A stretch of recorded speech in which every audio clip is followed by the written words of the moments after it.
everybody. Welcome back to Record-ology. Okay, we got no time for intros and outros because we got to jump right into this. I love the album Merry Christmas by Bing Crosby. And I want to talk about this album every year and share with you the different versions on different media that I've picked up. I picked up a couple very exciting things, and actually Bing Crosby is in the Billboard Top 200 again. We'll get to that in a few moments. And the reason why may surprise you. So it actually involves BTS. And for those of you that don't know what BTS is, I'll also explain that. All right, so Merry Christmas is an iconic album by Bing Crosby. A Decca release. There was MCA releases, etc., etc. And I've collected multiple versions of this. There's still more to go. Every year I pick some up, and this year is no exception. A couple very exciting variants. So I just want to show, it's a show and tell. My wife will tell you I love show and tell, and that's exactly what we have here. And while we do that, I want to talk to you about the remarkable history of the song White Christmas and how it ties into this. So check this out. So I love the artwork back here. A New World of Sound Decca. This is an OG Decca pressing of it. This is an original issue, and this is probably styrene. Yep, I can tell by the kind of ceramic sound that has by tapping on it. Early Patsy Cline LP, also same label and same material.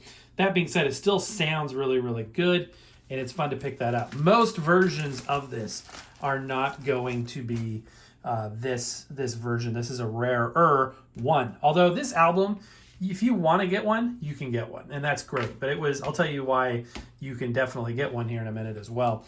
So yeah, this is the original issue of that album, and I've got another version. That's mono.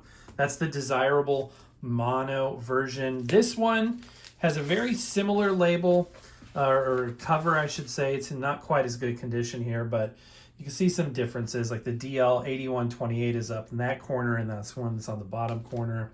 Also, the artwork on the back is a bit different, as you can see. So the reason why there's so many versions, and the reason why you are going to be able to find a copy, is because the single that powers this album, White Christmas, is arguably, because some people will dispute this, but arguably considered to be the greatest selling single of all time, selling in the neighborhood of 50 million copies.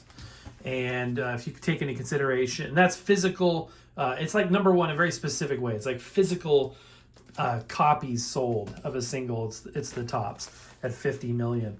And then if you take into consideration other formats and streaming and stuff, it's like 100 million. So it's a song that is iconic, and it's got a fascinating history, and you and I don't listen to the original one. That's another kind of trivia fact we'll get into. So this is a more common pressing that you will see, being on the Rainbow Decca label that was post 1960. So the other one that we saw is going to be 59 or so, maybe a couple of years. I think 57 to 59 is when they used that label. And then from 1960 onwards, Decca used this Rainbow label.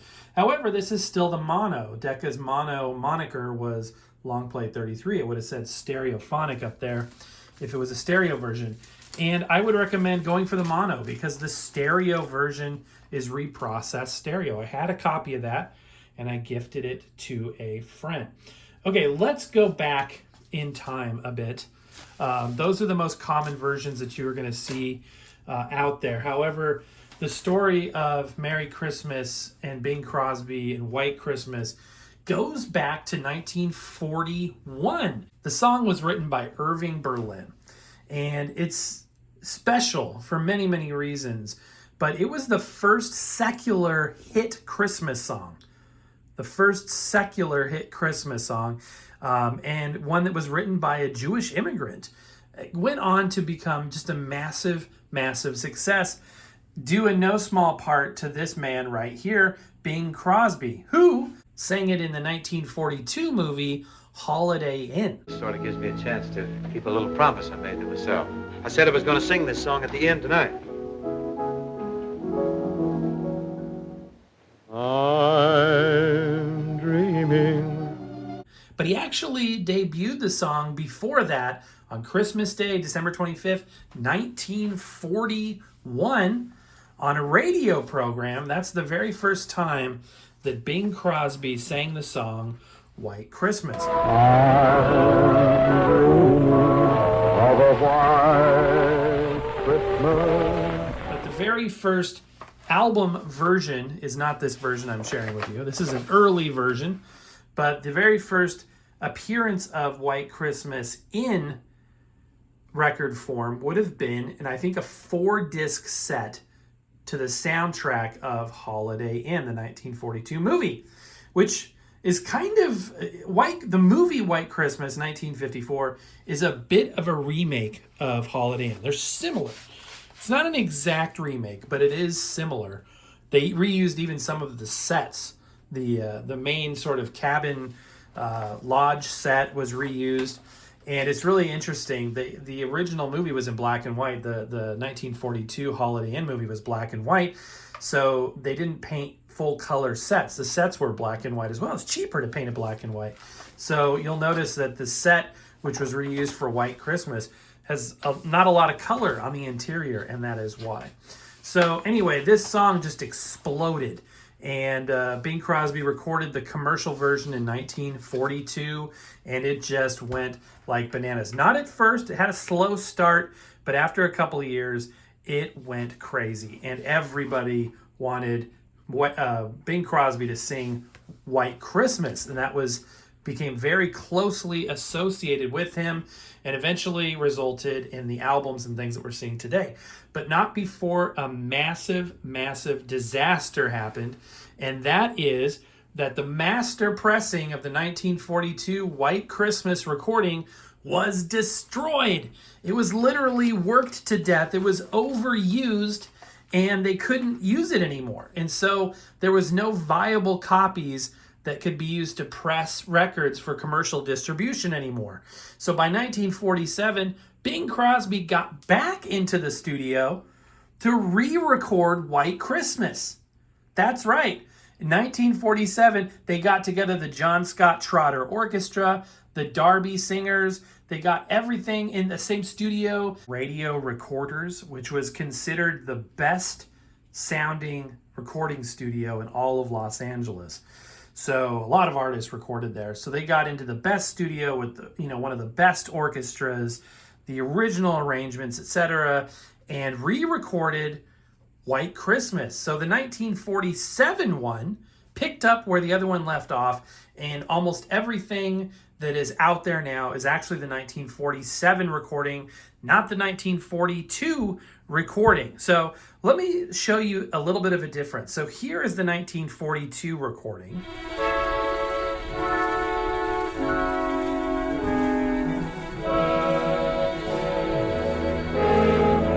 And here is the 1947 recording.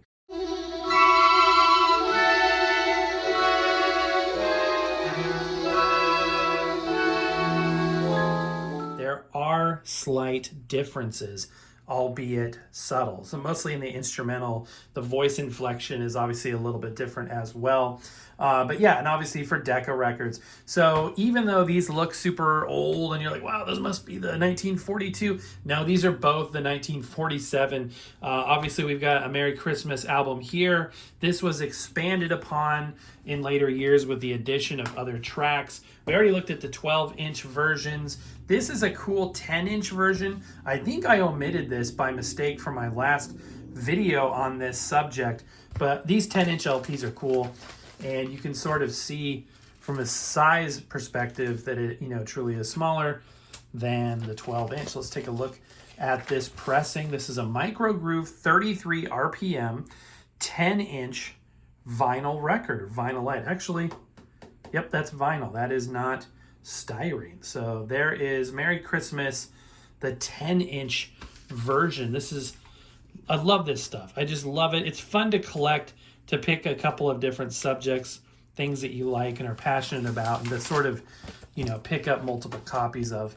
This is cool. This is a single. So it's a 7-inch EP, and it uses that art. Now, I want to talk about that art real quick. This art was not created for these albums. It was not created to be an album cover. That is actually from a carton of Chesterfield cigarettes, a holiday special edition Chesterfield cigarette carton with the likes of Perry Como, Bob Hope, and even Arthur Godfrey. It's super cool. I would love, love, love, love, love to have this in my collection. You can't find them anywhere. I think that they're super, super valuable. But he's so associated with this image that it's found on other, albums that he did, Christmas, that aren't even close to being this album. But this is a single, and it's a cool one. It's a later issue, MCA Records. You can see it's got the 70s MCA, so you can tell the era that this was from. And so I guess this wouldn't be an EP. This is just a 45. So we got Where the Blue of the Night Meets the Gold of the Day on one side, and White Christmas, obviously, on the other. So this is a single of White Christmas. Fun to have that in the collection. And let's look at some other formats. It made its way to CD, but at some point in the process, something very, very strange happened, and I want to see if you can pick up on it. So this is a CD issue of this album. What's different about it? Can you spot the difference? Well, it's called something completely different. This is called Merry Christmas, and this is called White Christmas. And people often have sort of a Mandela effect going on when it comes to this. In memory, they'd be like, oh yeah, that White Christmas album. It's never been White Christmas. It's always been Merry Christmas. But I myself have been guilty of that too. Like, isn't that called White Christmas? No, it's never been called White Christmas. It's always been called Merry Christmas. And all these versions we've looked at so far have been Merry Christmas. Even when it was first issued on CD, it was Merry Christmas. Well, eventually, they changed the title to White Christmas. They kept the font. They kept the different color lettering. And this CD issue, this is cool. I like how all Christmas CDs are red. And this is an MCA issue. A great CD to have as well. And I want to sort of put this side by side with this very similar version. It's got the snowflakes and the red border, but this one still says Merry Christmas. This is still retaining that original title, this cassette version. This is the first introduction I had to this album, was on cassette. I've told the story many times before, but this was my introduction, the cassette format. I don't know what the focus is doing there. And definitely a recommended pickup as well. This one I always like to throw in there. I call it a bootleg, but it's actually got a different track listing. Rudolph Records. That's like the Wish version of Bing Crosby there. Not quite the same. And it's poor quality too. Like, this is a low quality thing. Fun fact, don't know if you're aware of this, but cassette shells, these type, the non-clear cassette shells, are actually made out of polystyrene as well. Earlier this year, a viewer gifted me this. A good friend of mine had this version on the 8-track version of this album. I was so jealous. I was like, that is so cool. I love the fact they put it on a white shell. Well, it was white at one point. Cassette, and this is just super cool. Merry Christmas, Bing Crosby, and a Decca 8. I love how, or 8-track stereo. I love how all the record labels branded their 8-tracks differently. But yeah, this is so cool. And yes, I do listen to all of these versions.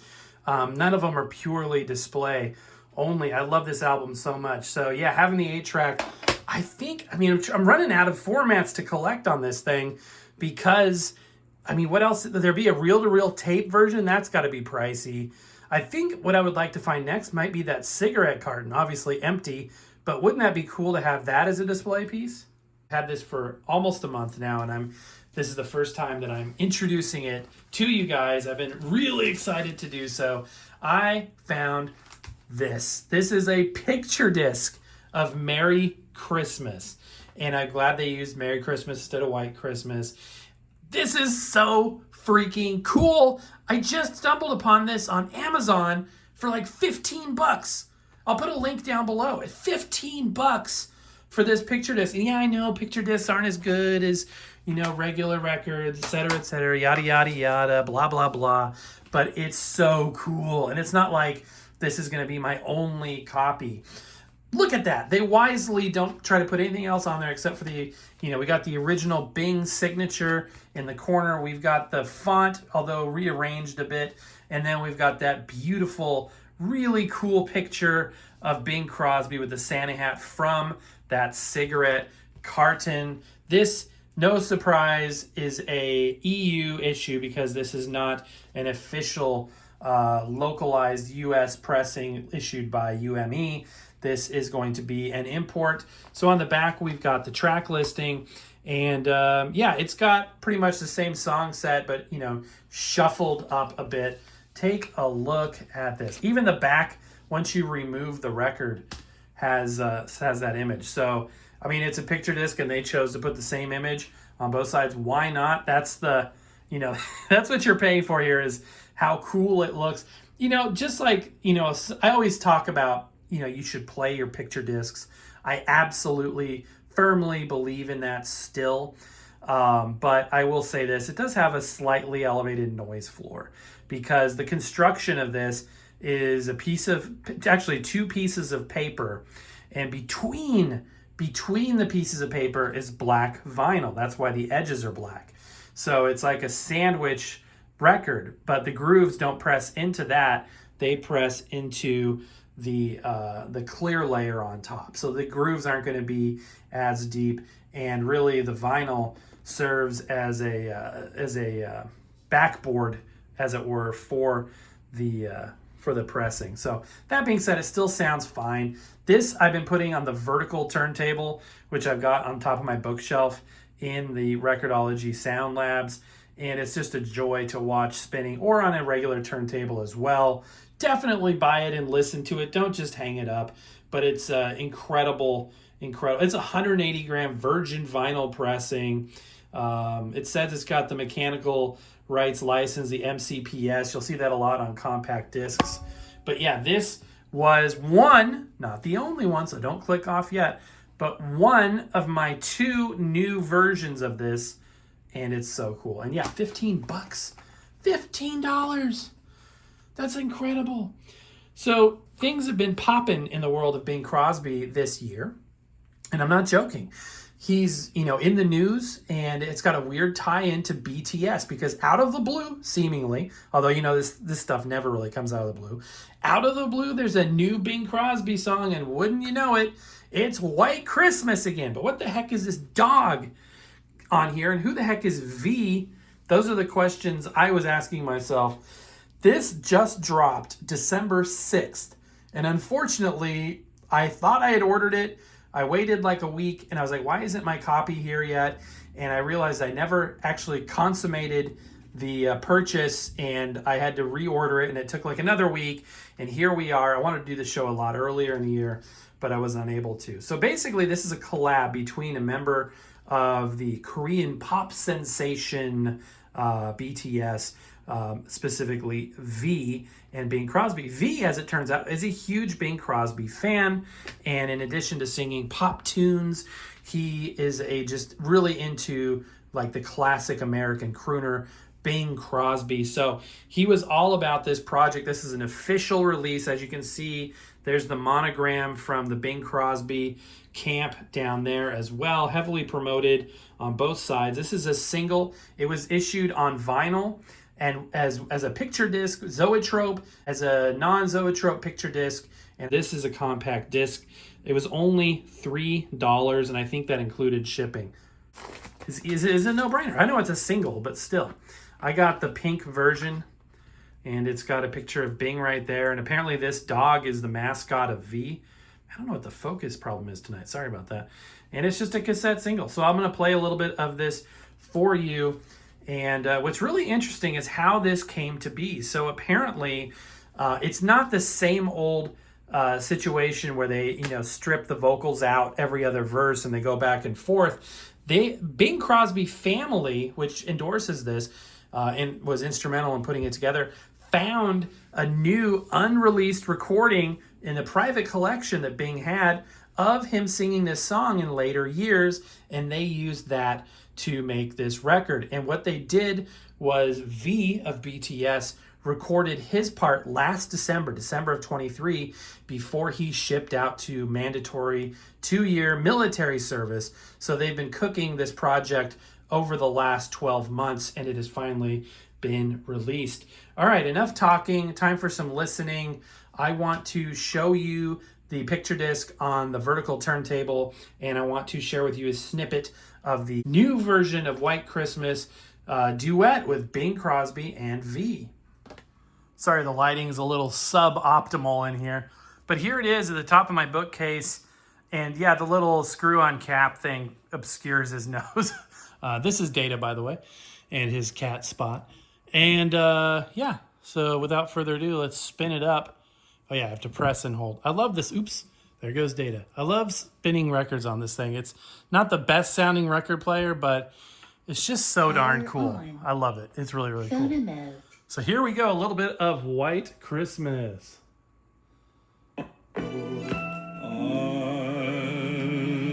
dreaming of a white Christmas. All right, now I've got the official Bing Crosby boombox. I wish. That would be cool. I do have an official Bing Crosby radio phonograph, but this is a Studebaker. So this, at first I was very, very skeptical. I was like, I don't want a new version of White Christmas. I like, the existing versions of White Christmas, but I'm resistive to change. That's just me. It's not a good thing. I'm not proud of it. But over time I was like, okay, let me give this a listen. So when it dropped and it showed up on Apple Music, I was like, okay, I want to experience this at least. And initially my thoughts were, it's okay, but I didn't really care for it that much. But the more I listened to it, it's really pretty dang good. It's different, and I think that's good. I'm glad that it's different and not just the same old, same old. So let's go ahead and play a little snippet of it for you to hear. I'm dreaming of a white Christmas. And then obviously it goes on from there with Bing's part. There's a second track, an instrumental track. It's beautiful. It really, really is. It's got a choir. It's a lush arrangement, and it is new. It is different. It is unique. So I end up really, really liking it. I've got it on my playlist on Apple Music. Now I've got the physical copy as well. But overall, I hope that I've been able to convey my love of this album and this song and of Bing Crosby to you. And my deep dive on Bing is continuing into the new year, even beyond Christmas. I'm really excited to discover more and more of his incredible contributions to music. You guys know I've been on that kick lately. So, but that's going to do it for this year's deep dive into the Merry Christmas, White Christmas album and song and all of the various formats. To those that have gifted me versions, I really want to say a huge thank you and a Merry Christmas to everybody. I hope you're having a wonderful season. We got more fun coming. More turntable reviews are imminent. So Merry Christmas. Love you guys and have a wonderful, wonderful evening. And we will see you next time.